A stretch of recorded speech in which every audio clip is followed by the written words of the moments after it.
Welcome to a brand new season of Scintillations, the podcast that explores what's now and what's next in consumers, culture, and the business of branding. This season, we'll be studying Swiftonomics. Join us as we talk to marketing experts, business leaders, and entrepreneurs about what makes Taylor Swift the best brand on the market. Listen in as we unravel the secrets behind her ability to capture hearts, minds, and market share, exploring what makes her a powerhouse of success. If you're a bona fide Swiftie, if you just don't get the hype, or you want to know what you can learn and apply in your own business, this season is for you. Now let's get started with your host, Erica First.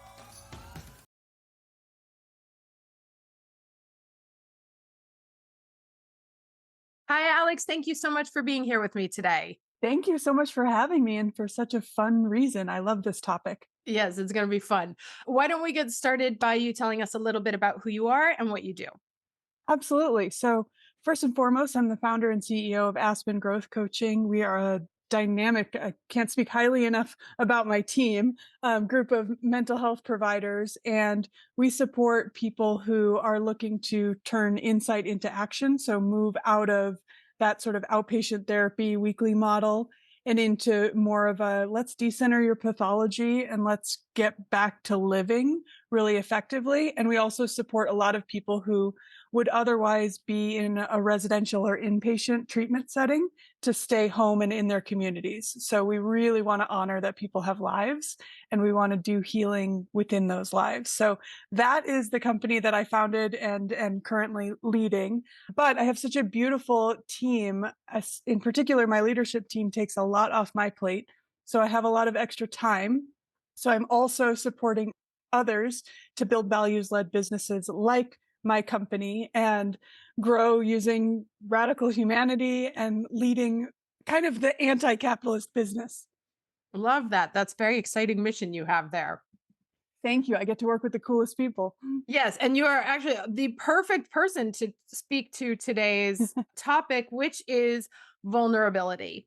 And one of the things that I think if you ask any Taylor Swift fan, they will say is, I love how vulnerable her lyrics are, because it's kind of a stereotype, or she was sort of typecast as the psycho ex-girlfriend who, if you dated her, she was going to inevitably end up writing a song about you, which she Lucky actually, you.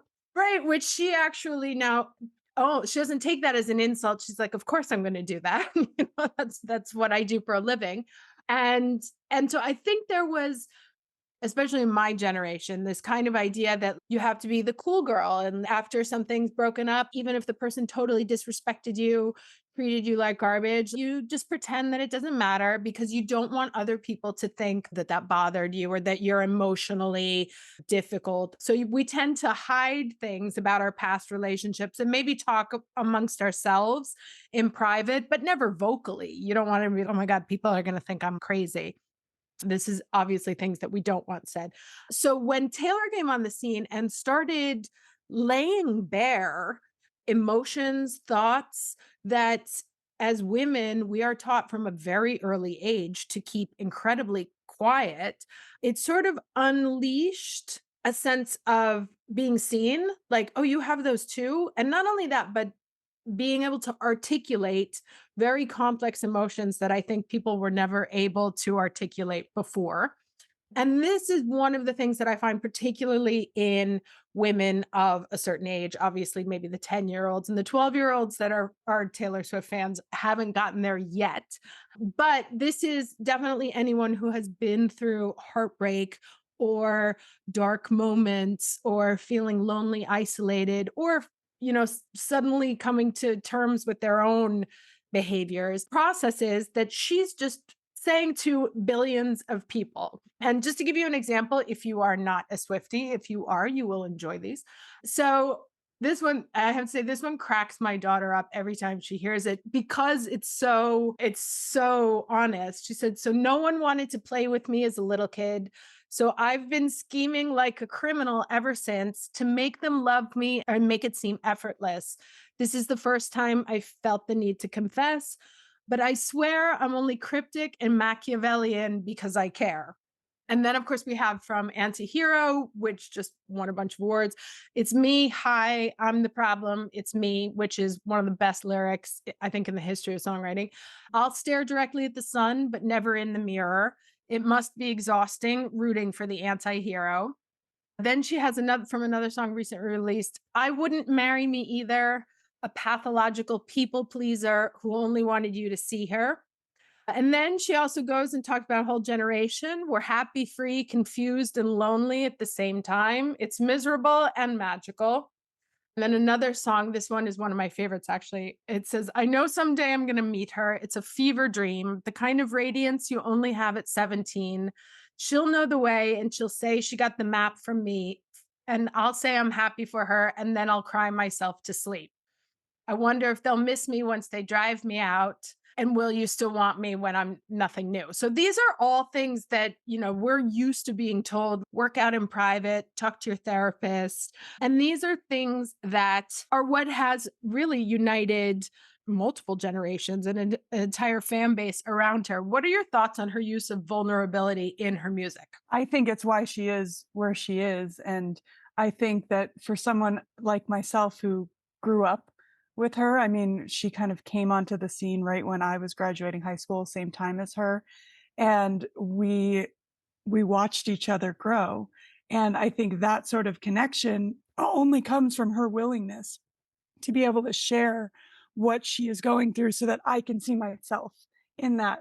And being able to see myself allows me to fill in the gaps where maybe our experiences aren't the same, but I see this sense of sameness in our humanity. And I think that that just leads to us having a relationship without me ever knowing, or I will probably never meet Taylor Swift, but we can feel like we know each other because of that. And that's something that has really proven valuable within my own business, is growing into that relationship with people that will work with us, and maybe not work directly with me, but work with my team or work with people that I'm connecting them to. Is that if in my sharing, whether it's on social media or writing, if in my sharing I can produce a feeling of, oh, we are connected because there are some experiences that I have had that you have had, and thank you for representing them, that's a much easier place to start doing business from, because it's a place of radical humanity rather than we're just doing business because I want to sell CDs to you. CDs, we stopped selling CDs when I started listening to Taylor Swift, but in my mind, we're still buying Taylor Swift CDs. In mine, it's still tapes. So Nice. yeah. And so I love that concept of radical humanity, which is Yeah. core of what you do. And it's in that where connection is allowed. Now, we're talking about music lyrics, but you work in the mental health space. What about a company that's in consumer goods or Sure. in luxury goods? How can they transfer this idea of vulnerability, radical humanity, which is where we connect with a much broader audience? How can they do that without being sleazy? Yeah. So, first of all, radical humanity is actually one of my company's core values. It's written into our handbook. It is so embedded and entangled in what we do. And I don't think that's because we are a mental health company. I think that's because of how we do what we do. So, when I speak about sharing these vulnerable things in the way that Taylor does, I have a relatively small social media following, but I share my life as it is. And sometimes that is fairly messy. And I do so in a way that shows the arc of humanity, of not just a complaint, not just a trauma dump. In fact, I would argue that the first thing someone needs to consider when incorporating radical humanity and vulnerability into a marketing campaign is that you should be marketing with it after you have done the work yourself to close that experience in a way that you can enter from a place of storytelling rather than from a place of trauma. So if you notice, Taylor isn't breaking down every time she sings every one of her heart-wrenching songs. I would imagine that she is releasing them after she has had some closure on the experience privately. And that's something that's really important before you even enter this conversation of how to connect with people through radical humanity. But then I think the next piece is when people find me or the people in my company who are also sharing of themselves publicly like this, they often don't know what we do. So they don't know that I'm a business mentor or that we're in the mental health space. They're connecting over the story. And so I think leading with the humanity and with who you are and your person in your branding rather than leading with what you are selling is a pretty radical shift in what we're sold as, consumer or service-based sales is like, okay, what's your product? How do you get your client to want your product? I actually hope that it takes a little while before the people on my Instagram page know what I do or what my company does. They should know me first. And so when I'm out at a conference, even if it's very industry specific, I often have strangers come up to me because within the industry, there are people who are following me that I don't know, which Taylor Swift is doing times, a billion. They'll ask me things about my personal life. And frankly, I'll forget. I'm like, how does this person know this? Oh, right. I put it all over the internet. But they feel very connected to me before we start talking about business. So I think the first step is really embracing that you can take the time to let people see and know you and connect with you before you enter a space of sales. And then the space of sales doesn't come from a pressure filled moment. It comes from connection over what we value and share in our values because of perhaps our shared experience. So that would be my first step, is making sure that the experience is closed for you so that you're not constantly triggered and activated, and that you're connecting beyond what you're selling. Then, if you're asking specifically about consumer goods, luxury goods, I would want to hear the story of why that's important to the person selling. So it might be something as simple as, at one point in my life, I didn't have access to this, and this was my life. And now when I hold this, I feel X, Y, and Z about myself, or I feel these feelings that are related to achievement and safety and comfort. And that might go back to, I was very ill and this was not where I could prioritize. And now that I'm not ill anymore, I can hold this luxury item and actually experience knowing that life is short, right? And so now it's about the arc of having been sick, been scared, been without, and now you can really enter a place of gratitude and appreciation. That's a very different place to enter marketing. You used luxury goods as an example, as like, oh, you need to have this because other people don't have it and they'll be jealous of you. Let's decenter all the other people and let's talk about ourselves and the experience we had in coming to the point where we can love something that is something like luxury.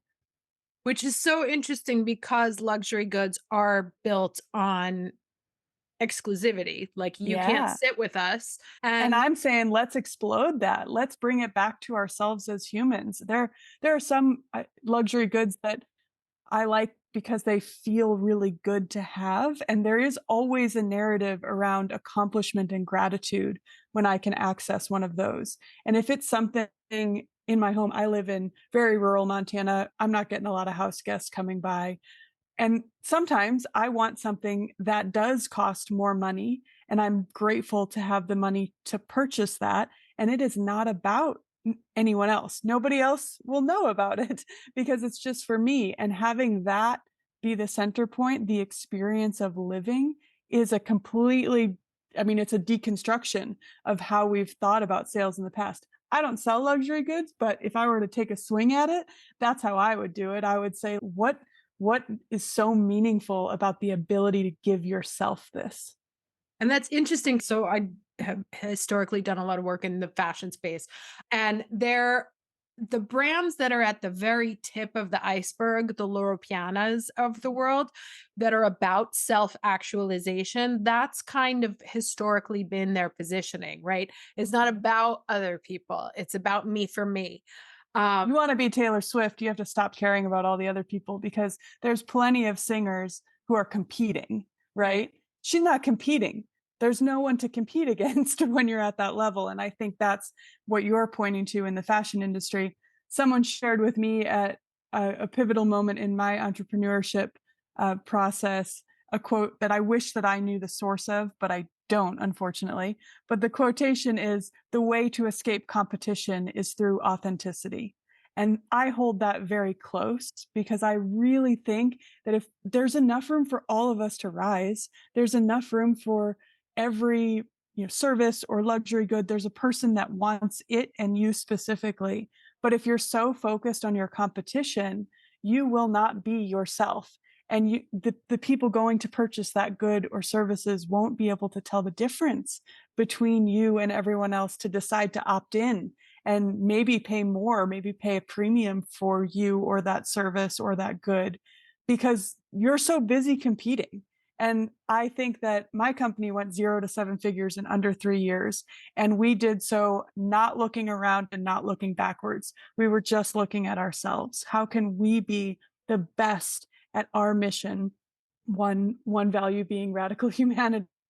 And how can we keep living that? So don't look around, look forward and look at ourselves. And we just skyrocketed. And I don't think that's a coincidence. That's amazing that you were able to do that.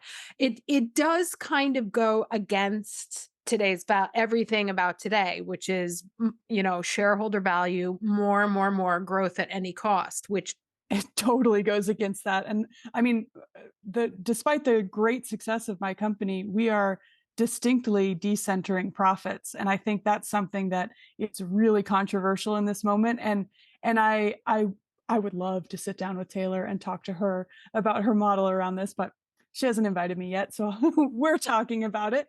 But I think something that when we decenter profits in our company and center things like radical humanity, it means that sometimes we give an employee 6 weeks of paid time off to handle a family emergency. We've done that. That's expensive.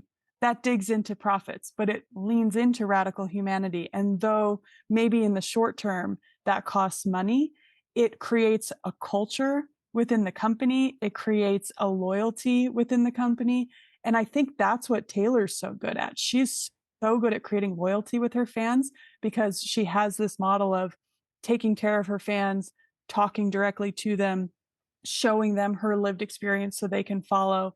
And though that has obviously created quite a few profits for her, and I can't speak to what she's doing with those, I do know in my company, by decentering profits as a starting point, which is like the opposite of every business book you've ever met, we're able to create a culture and a community that our clients want to be in, that our team wants to be in, and ultimately creates a independent enough company that I can be sitting here with you today talking about how I love to empower other entrepreneurs rather than in my business hustling, because that's not part of how we're built. Right. Well, it's definitely more about playing the long game as opposed to short-term wins. I mean, what Taylor's 34-ish right now. I don't know when she cut the first album, how old she was when she was actually singing it, but it was released when she was in her late teens. And we can say she's been at the top of the game forever, but she actually hasn't. She was in country music and then she kind of disappeared for a while. She's at the top of her game in her mid 30s, which I think is young for an entrepreneur. But I also think in the music industry, it's ancient. But she would not have, when I was at the Eras tour in Seattle, where I was at the earthquake show, if you heard about it, we caused an earthquake. Yeah, there were literally toddlers to grandmothers, and everyone knew the words. And I've never been to a show like that. And I did go to some other really major stadium shows this summer even, and there was nothing that compared. But that's the long game. If she had wanted to stay in the space she was when Fearless came out, which was definitely a country music market, we all loved her. I grew up with horses, so we were all singing in our cowboy boots. We loved that. And it was a specific market. It wasn't everybody. Taylor has the NFL now. She has everyone. Yeah. Yeah. And I do think it's interesting that one of the things that she's been so good at is she's always got an eye on the future and the ability to evolve into different genres, into different styles of music with different styles of producers, totally different styles of albums. Because, But she's still her. And that's that radical humanity and vulnerability we're talking about. She takes that and she can be agile within it. And that's something that I teach a lot in my business mentorship is don't create a business that is fixed in what you're delivering, because hopefully you, your team, and your clients will all grow. And you want to stay inspired. If Taylor was still singing the same songs she was singing when she was doing Romeo and Juliet, she'd be bored, right? She can't write like a teenager anymore because she's a 34-year-old woman. She writes like a woman. And yet she has created a brand that didn't burn out and expire because what people were connecting with was her, not the genre or the type of music. And I think that's a lesson in vulnerability that should be translated to all of our businesses, where when you create the framework of your business, the framework may be sturdy. Taylor is an artist. It is sturdy. We know she's not out there trying to do a million other things. She is putting on amazing shows. My business does what it does in its structure. And when our clients grow, when our team grows, the structure is agile enough and flexible enough to put different eras of humanity inside of it. And that's a business that will be sustainable rather than so rigid that when your clients or you are not inspired by what you're doing anymore, oh, I don't have a business anymore, I have to walk away. That is the opposite of creating a safe business. And I would argue that to feel safe, to be vulnerable, you have to have a sturdy foundation. Otherwise, vulnerability is very, very scary all the time when you don't think that you can ride the wave that comes with it. Right. There's a necessity of reflection, self-reflection on it. Otherwise, it's just. And some of it is straight business skill. You have to create a container that if the product, service, or client changes, your business doesn't have to shut down and rebuild, that you can insert new pieces of information or inspiration or services or goods within the same structure. And to build an agile business like that means that you get to be a country singer one day and a pop singer the next day, because Taylor's actually not singing or selling country or pop. She is selling her lived experience and her voice.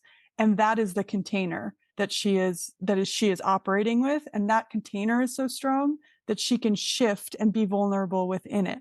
And I think, to apply to your earlier question about luxury goods or something like that, if you have a brand that is strong enough in its container and in its offering, if one purse stops selling, that's not going to be a game changer, because you can insert something that is still of your brand, but fits better to what your clients are needing and wanting and loving in that moment.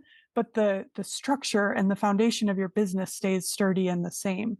And I think she's done that really well. And I've seen, my business, but I've also seen my clients really thrive in creating a structure that then you get to be human within. You get to grow and change, and your clients get to grow and change, and you don't have to be the same country pop star you were when you were 18 forever. And I don't think everybody will be ready for that level of emotional vulnerability. But I also think when you're selling a product or a good or a service, rather than thinking I have to be loved by everyone, I think I want to speak to the people that this matters to, because there is no product, except maybe Taylor Swift, that almost everybody is consuming, right? And so I'd really lean into, who am I speaking to and who am I activating? That's interesting. So I'm writing down some concrete takeaways. So the first thing, any company, person, whomever, who wants to, this sounds mean, but embrace vulnerability as a strategic platform. Really, I know it's uncomfortable to say, but let's reclaim this, and let's reclaim how we do business as an expression of radical humanity, rather than saying business and humanity is separate, like capitalism wants us to do. Right. Like, I really think let's lean into this, because it doesn't appear that capitalism is going anywhere in my lifetime, but I can certainly reclaim it in a way that feels much more humane. Okay. So who am I speaking to? And then what part of humanity do we share? What do we have in common? What is the elements that I want to celebrate, and what are the elements that are important also to the people that I want to attract? Okay. And then, as you said, play the long game. Be okay with not being okay for everybody, and remain true to your core identity. And as long as that stays, you can evolve into one space or another, bringing that same energy and approach. The way to escape competition is through authenticity. Lean into that and create a foundation of your business that is agile, because agility will allow you to grow as a human, and it allows your clients to grow as a human. And what we really do feel as very manipulative is when we see the client or the potential consumer as all one thing and never changing. That doesn't feel good to be on the receiving end of. So creating a business that you can stay inspired within, and your clients or customers can stay inspired within, means agility. And it means that you'll have longevity, just in the way that Taylor's career has been much longer than I believe anyone would have predicted when they were listening to her, talk about crying over her guitar. That was not something that people were like, oh, this woman will take over the world. No, they were thinking, what a sweet teenager who is heartbroken over Drew. And we get that. And that was true. And that connected. But then she grew up, and she allowed us to grow up too. And I want to just add one more thing to this, because it takes a ton of courage to put your stuff out there, because she knew that she was going to inevitably be called the psycho ex-girlfriend. And actually, she embraced it in one of the best songs and best videos ever made in the history of music. I'm talking about Blank Space. Oh, I knew what you were talking about, girl. Yeah, I was sharing with the non the non-Swifties. If you haven't seen the video for Blank Space, please do. But that was her response to being called a psycho girl who bed hops from one to the other. She was like, okay, let's make that into somebody who would kind of be funny to hang out with. Yeah, she stepped into the character. She said, cool, let's do it. Yeah. And that's actually that's going to be another one of our episodes, when you take the worst thing that someone says about you and embrace it. Okay. So last question. What is your favorite Taylor Swift song? Oh, you're going to make me choose. I should have been prepped with this. Because it's too hard to think. Oh, there's just so many. Actually, probably if I had to go like off the cuff, Blank Space is one of those that I just like am always love rocking to. And her debut album really like pulls at my heartstrings, because I remember being an 18-year-old singing to that stuff and like, why you got to be so mean. I guess the true answer is that each stage of life I've had a different favorite. Right. And though now I really, really understand and feel supported by Midnights, my previous self wouldn't have gotten it. Right. Yeah. And so that's the best part. But if we're just talking about rocking out, I mean, Blank Space, you can't go wrong. Absolutely. 100% with you. And it's funny to what you were saying is because I'm going, like I said, to the concert with my daughter, and we're going to have so much fun. But I know some other friends of mine, so people my own age, their kids who are much younger, who are also going.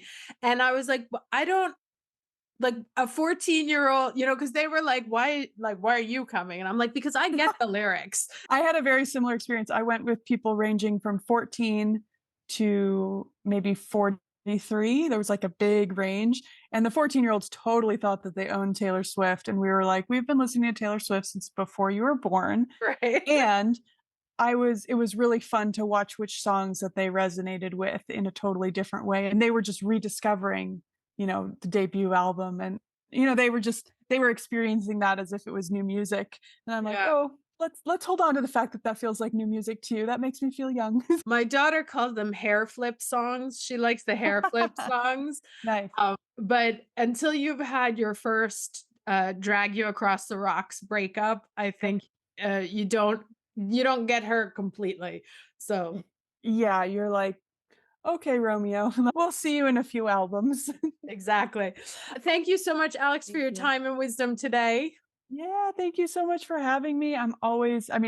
Talking about business and Taylor Swift, it doesn't get better than that. So thank you for giving me that opportunity.